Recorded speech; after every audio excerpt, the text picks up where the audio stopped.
Into a hot topic that's got everyone from your tech-obsessed niece to your conspiracy theorist uncle talking the potential ban of TikTok in the USA.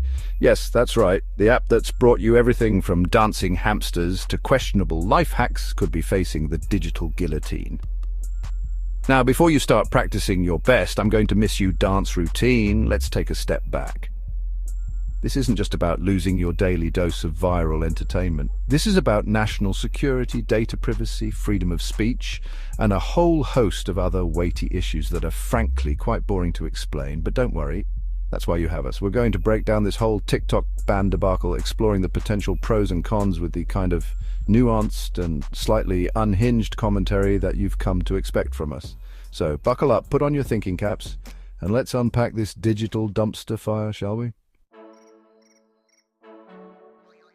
Now, let's address the elephant in the room, or should I say the panda, in the App Store data privacy.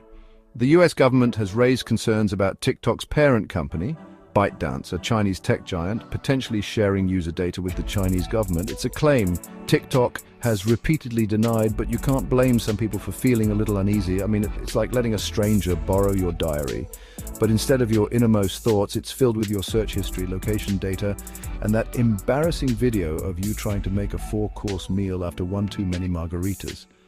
Not exactly information you want falling into the wrong hands, is it?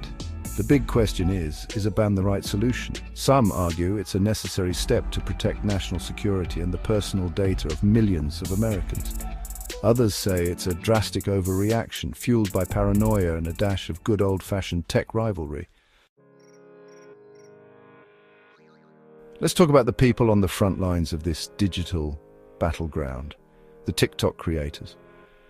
We're talking about the dancers, the comedians, the makeup gurus, the chefs, the DIY enthusiasts. The list goes on and on. For many of them, TikTok isn't just a platform for creative expression, it's a full-time job. A ban on TikTok could mean a significant loss of income for these creators, many of whom rely on brand deals, sponsorships, and direct sales through the platform. Imagine spending years building a loyal following only to have it ripped away overnight. It's like meticulously crafting the perfect sourdough bread and then having someone drop it on the floor. Devastating. Now, some might argue that these creators can simply migrate to other platforms like Instagram Reels or YouTube Shorts. But it's not as simple as packing up your digital bags and moving to a new online neighborhood. Each platform has its own unique algorithm, audience, and culture. Here's another hot-button issue: the influence of foreign entities on American social media. Some argue that TikTok, with its Chinese ownership, poses a threat to American values and could be used to spread propaganda or misinformation. Imagine scrolling through your For You page and stumbling upon a seemingly harmless video about, say, the history of panda diplomacy, only to realize it subtly promotes a particular political agenda. It's like finding out your favorite brand of organic granola bars is secretly funded by an evil corporation bent on world domination. Disturbing, right? But is this a legitimate concern or a case of xenophobia disguised as patriotism? After all, American social media companies have a less than stellar track record when it comes to protecting user data and preventing the spread of misinformation.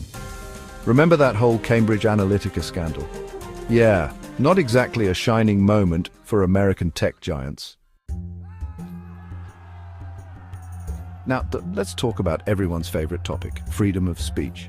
Banning TikTok, some argue, would set a dangerous precedent, essentially censoring a platform that millions of Americans use to express themselves, share information, and connect with others. It's like shutting down a public park because you disagree with the message on someone's protest sign. Sure, you might find their opinion disagreeable, but silencing dissenting voices is rarely the answer. It's a slippery slope from banning one app to limiting access to information and stifling free expression online. Of course, there's a counter-argument to be made here. Freedom of speech isn't absolute. Platforms have the right to moderate content and remove harmful or dangerous material. The question is, where do we draw the line? Finally, let's talk about the potential silver lining to this whole TikTok ban situation: the rise of American-made social media platforms. Some believe that a ban on TikTok could create space for homegrown alternatives to flourish, fostering innovation and competition in the tech industry. It's like the saying goes, When life gives you lemons, make lemonade. Or in this case, when the government bans your favorite Chinese-owned video-sharing app, create an American version and hope it catches on. But let's be real, building a successful social media platform from scratch is no easy feat. It takes more than just a catchy name and a few cool features to compete with a global giant like TikTok. Just ask the creators of Vine, remember them? Remember? That's it for today's video. We've explored the potential pros and cons of banning TikTok in the USA, from data privacy concerns to the impact on content creators and the implications for free speech. It's a complex issue with no easy answers. Ultimately, the decision of whether or not to ban TikTok rests in the hands of lawmakers and regulators, but we, the users, have a voice in this conversation too. It's up to us to stay informed, engage in thoughtful debate, and hold our elected officials accountable for the decisions they make. So what do you think about the potential TikTok ban? Is it a necessary step to protect national security and user data, or is it a step too far? Let us know in the comments below, and don't forget to like and subscribe for more content.